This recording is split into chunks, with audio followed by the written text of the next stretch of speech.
Hello students, welcome to the Learner's Planet. So students, this is our fourth problem solving session for chemistry paper of AIEEE 2007. And in this session we will be solving the remaining questions of the paper. Till now we have solved around 30 questions of this AIEEE paper, right? And students, the questions were a bit easy, only the thing what you need is the practice. That's it. Now let's start our problem solving session here. Yeah, our question is, the compound formed as a result of oxidation of ethyl benzene by KMNO4 is.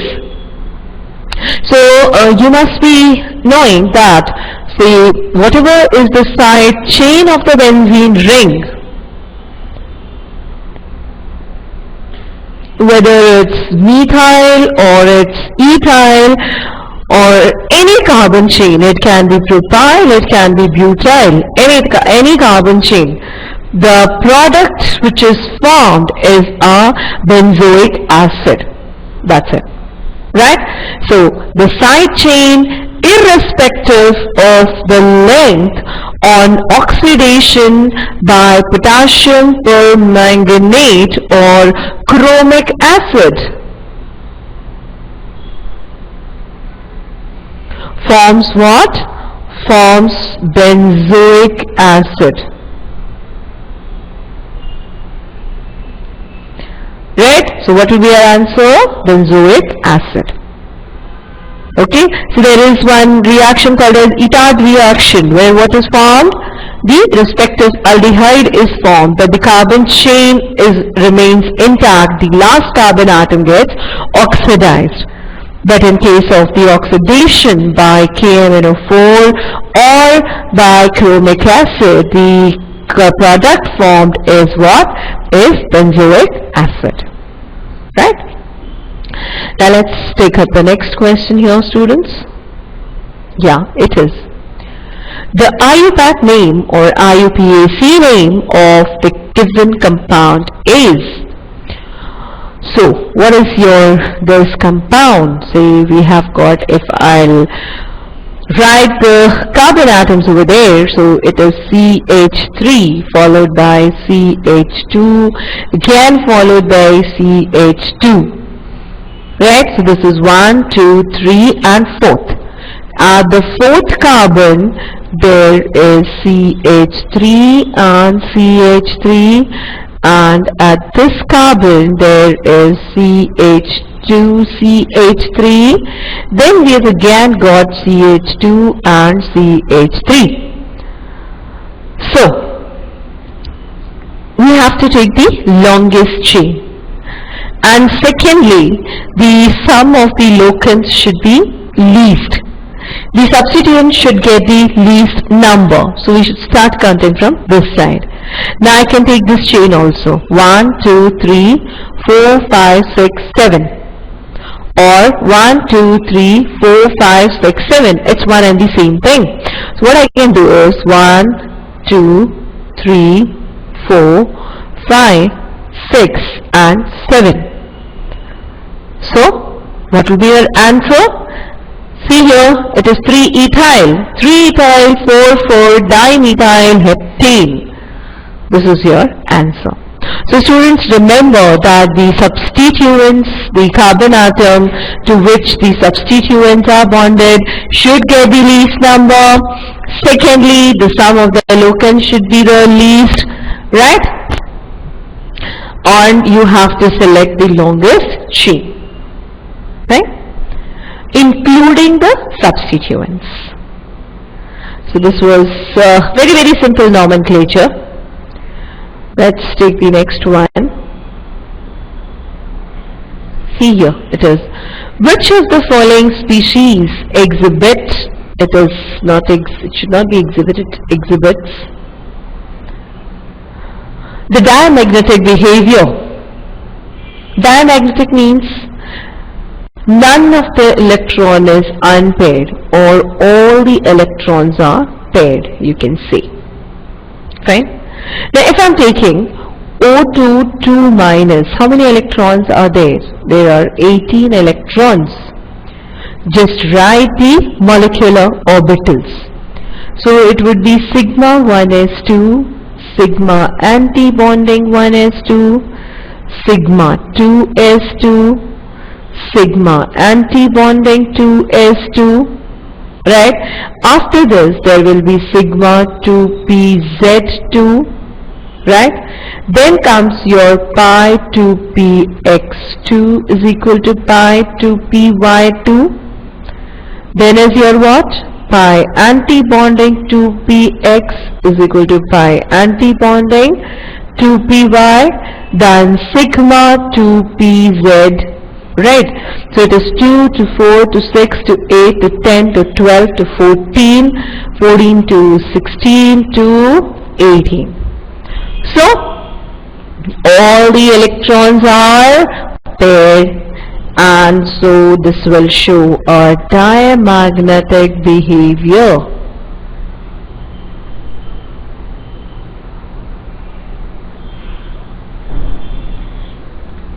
Right? So this is your answer. O2 plus, there will be 15 electrons. Sorry, it would not be 15. It would be 15 because O2 there are 16 and minus 1. O2 there are 16 electrons and it is paramagnetic. This is also paramagnetic. See, there would be 15. It means 2, 4, 6, 8, 10, 12, 14, and there will be 1 electron in 2px, 15. 16, so there will be 1 electron in 2py also. And nitrogen monoxide, how many electrons are there? It would be 8 plus 7, 15 electrons, 1 odd pair electron, and it is also paramagnetic. Right? So students, here if you once write, don't just write the molecular orbital configuration and the distribution of the electrons. If you once write, you can solve it for the others also. Okay? Now let's take up our next question, students. Yeah, this is the stability of dihalides of silicon, germanium, tin and lead increases steadily in the sequence. So stability of dihalides, your silicon, germanium, tin and lead, they belong to what? Group 4, right?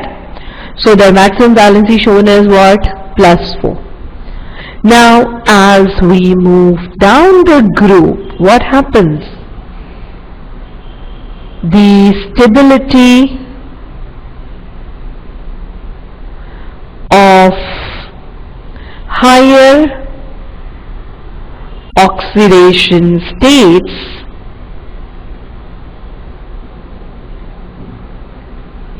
decreases, right? Why? Due to inert pair effect. What is inert pair effect? That is the hindrance or the inability of the s electrons to participate in the reaction. Right? Now why there is inert pair effect? Due to the what? Poor shielding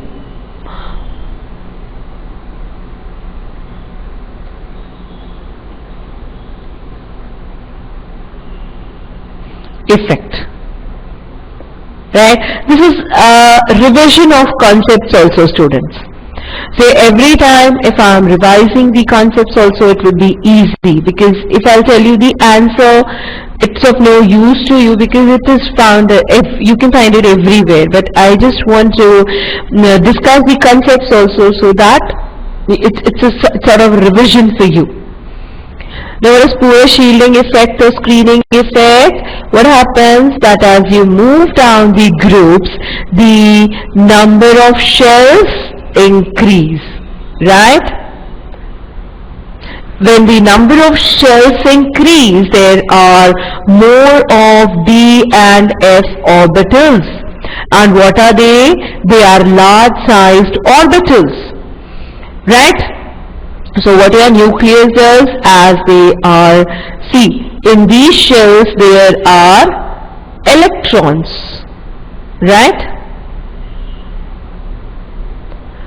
So these electrons, what they do is they try to shield the force of nucleus, or they try to shield the nucleus, as the result of which the nuclear force of attraction on the outermost electron decreases. But as the number of shells increase, what happens? There are d and f orbitals also. Now these d and f orbitals are large-sized orbitals, right? So they provide what? Poor shielding of nucleus, right? And due to this poor shielding of nucleus, what happens? The nuclear force of attraction on the valence electron increases, right? So s orbital, as it is more penetrated, the electrons of s orbital cannot participate in the reaction, right? That is why the stability of +4 oxidation states, or the higher oxidation states, decreases as we move down the group. Fine? So the stability of the dihalides is asked. So the most stable dihalide would be of lead, right? Then will be of tin and germanium, and then silicon. Or the dihalide of silicon would be least stable, than the germanium dihalide, than tin dihalide, and then your lead dihalide. Silicon, germanium, tin and lead. So this is our answer, right? So lead dihalide would be most stable. Fine, students?